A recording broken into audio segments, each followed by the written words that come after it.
Bien sûr, de crypto, les infos crypto pour ceux qui n'ont pas le temps. Le Bitcoin ne te rendra pas riche, les gars. On fera un petit point sur les targets du BTC pour ce cycle, s'il a bien démarré, s'il va bien au bout, comme il l'a fait par le passé.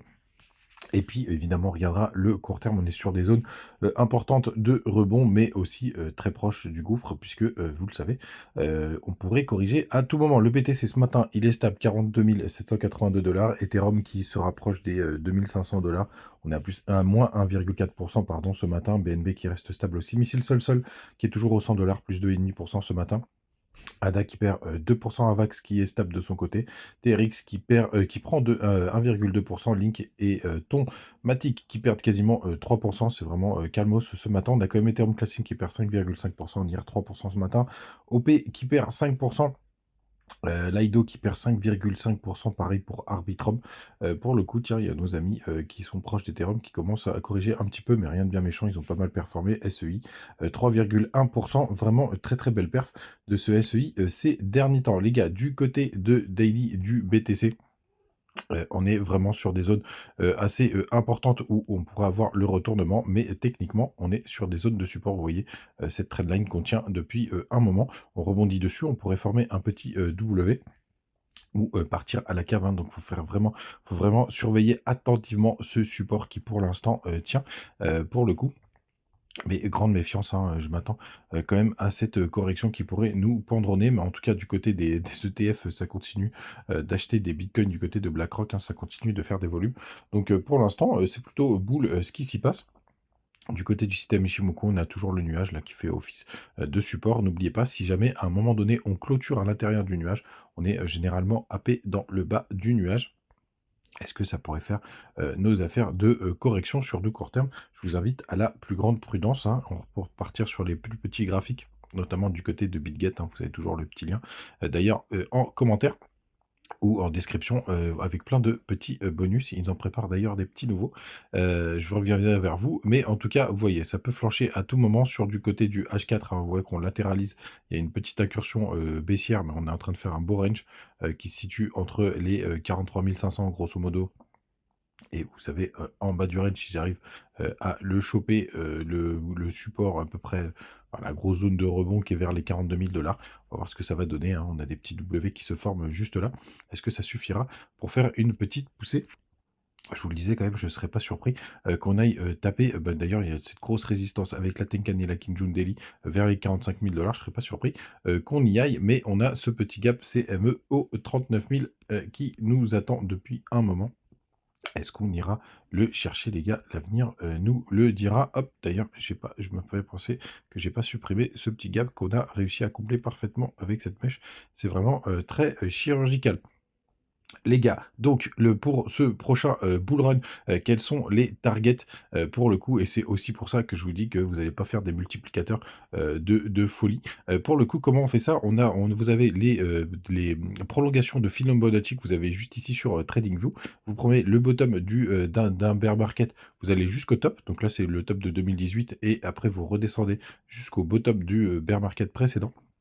Et là, vous allez avoir des targets de prolongation qui se situent entre les de 2,61,8 et 3,61,8. Et vous voyez, au dernier bull run, on a été chercher parfaitement toute cette zone, puisqu'on a touché les 69 000 $ et 64 000 $.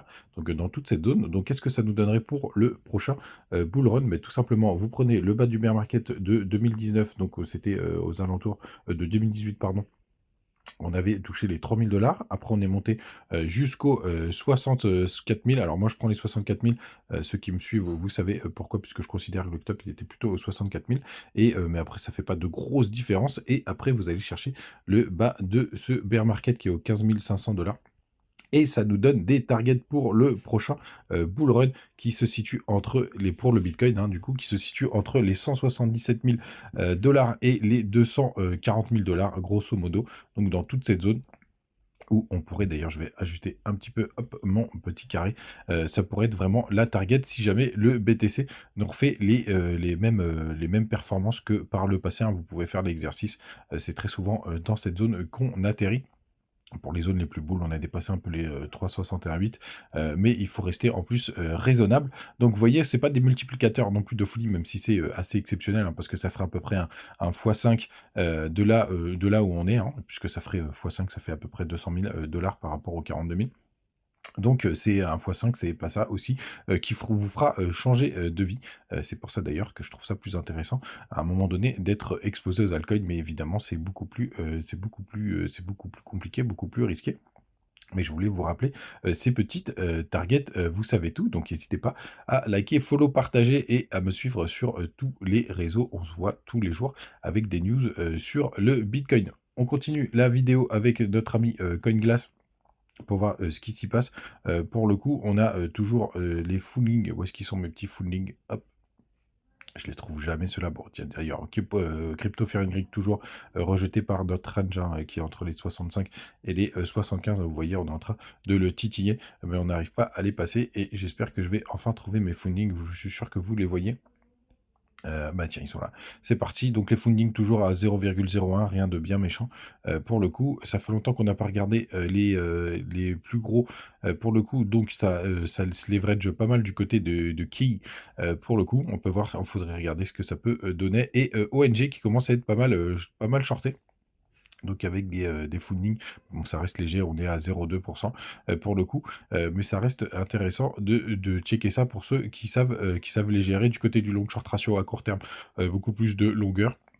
On est sur support, ça ne m'étonne pas, sur du 24 heures. On est à la parité. Carte de liquidation, rien de très, intéressant sauf ce gros pic, qui se situe maintenant juste en dessous des 42 000 $, hein. Souvenez-vous tout à l'heure, je vous ai montré le range.